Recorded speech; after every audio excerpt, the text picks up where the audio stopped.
मराठवाड्यातील सर्वात मोठी कावड यात्रा दरवर्षी हिंगोलीत काढली जाते। शिवसेना आमदार संतोष बांगर यांच्या नेतृत्वामध्ये ही कावड यात्रा कळमनुरीहून हिंगोलीच्या दिशेने येत असते।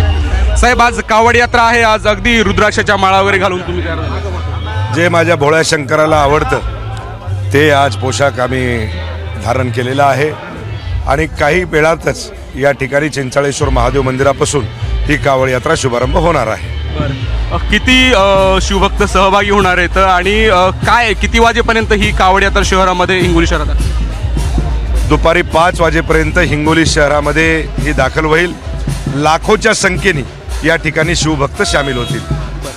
साहेब, आज एकनाथ शिंदे साहेब येणार आहेत कावड यात्रेला, काय कसा असेल त्यांचा जिल्ह्याचा दौरा, किती वेळात म्हणजे हिंगोलीत दाखल होतील, कावड यात्रेत चालणार होईल? दुपारी 4 वाजता आपल्या हेलिकॉप्टरने ते आपल्या कयादू मैदानावरती येतील आणि खटकाळी बायपासपासून ते कावडमध्ये सामील होतील। बरं, काही चालणार आहेत का काही काळ ते? आणि आज त्यांची सभा पण आहे असं 6 किलोमीटरचा पल्ला ते पायी पायी या ठिकाणी शिवभक्तासोबत येणार आहेत आणि गांधी चौक या ठिकाणी ते संबोधित करणार आहेत। निवडणुकांच्या पार्श्वभूमीवर काय बोललं जाऊ शकते? मला वाटते की ही निवडणुकीचं नाही, हे राजकीय व्यासपीठ नाही, हे माझ्या भोळ्या शंकराची कावड आहे।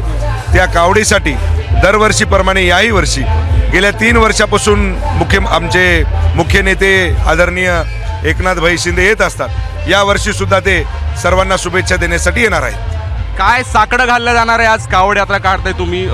ते मनातलं साकडं माझ्या आहे, ते साकडं मला वाटते की ते महादेव पूर्ण करेल।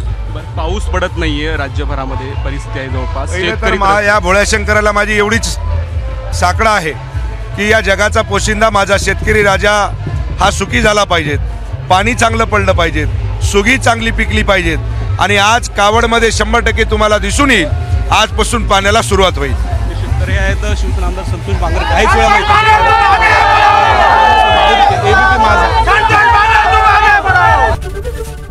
एबीपी माझा, उघडा डोळे बघा नीट।